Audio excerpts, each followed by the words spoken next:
Exodus chapter 6 verse 1. But the Lord said to Moses, "Now you shall see what I will do to Pharaoh.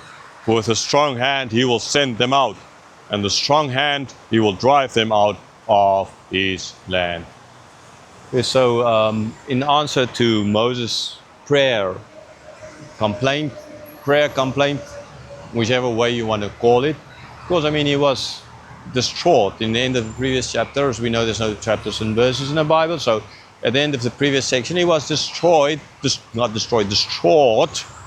and so praying to God, complaining to God, why, oh God, right? And then God answered him, not by, it's explained in the introduction part as well, not by saying, okay, I was just playing a bad joke on you, God, Moses, go back to your flock, and you've done here what you had to do.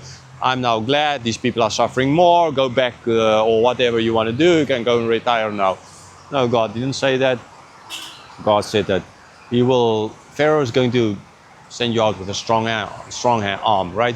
In other words, it's not going to be a feeble act. It's not going to be like, "Can you please go," kind of idea, or "You go. Oh, go. No. Go. Immediately get over here, kind of idea, right? With a strong arm. Right? That is how it's going to, and we know that's ultimately how it's going to end up. Right, but then we know the story, and then it's going to chase after them, kind of idea. But for a very good reason, because there's still other geopolitical things in play, and we will look at that when we get to it. So yes, ultimately Pharaoh is going to relent. Pharaoh is not just going to relent, but it's going to kick them out. Right? Like Pharaoh kicked out Abram 430 years maybe before, kicked out Abram after Abram played this bad joke of Sarai on him. No, as if she's just a sister. Abram left with a lot of stuff. They're going to leave with a lot of stuff. Verse 2. God spoke to Moses and said to him, "I am the Lord. I appeared to Abram, to Isaac, and to Jacob as God Almighty. But by my name, the Lord, I did not make myself known to them." This is a very important, it's always very, but it's important. Why? Firstly, God saying again to Moses, "I am the Lord. I am Yahweh." Right? The Lord, all caps, first capital is a big capital letter, and all the rest, all caps. Right? That is that name, that ultimate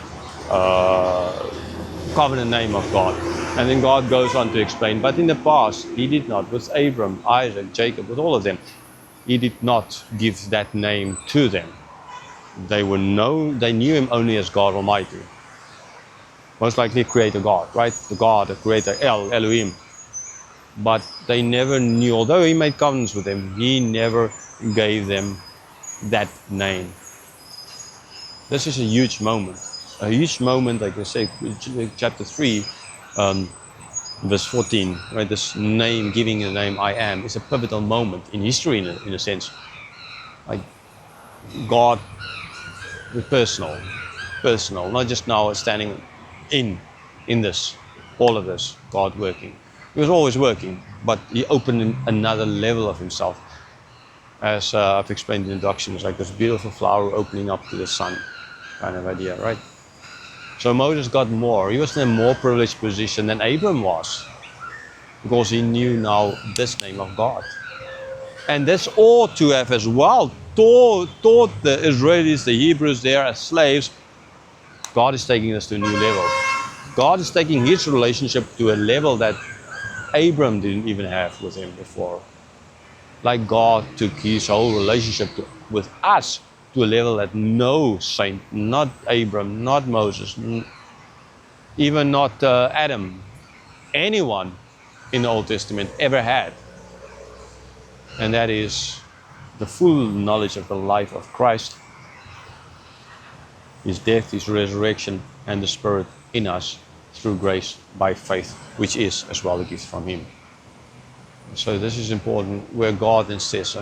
He's showing all of this to Moses.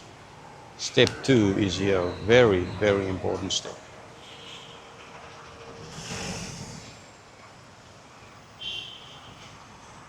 Verse 4, I also established my covenant with them to give them the land of Canaan, land in which they lived as sojourners. So he didn't give them a name, he gave it to Moses now. But at the same time, he did establish with them a covenant that he will give the land to them. And they never owned the land, they were always just sojourners. They owned part of it. Abram a cave, Isaac a cave and a little bit of land, Jacob a bit more, right? But they were always still sojourners. So there's this covenant that God made.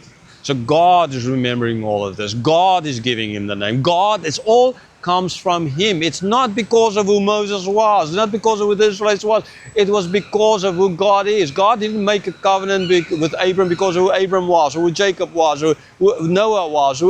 God, no, that's not why God. But because of who he is, because it flows out of the covenant that he made with his son before the foundation of the world, to go and give and live and die for the glory of the Father, so that we can be with him.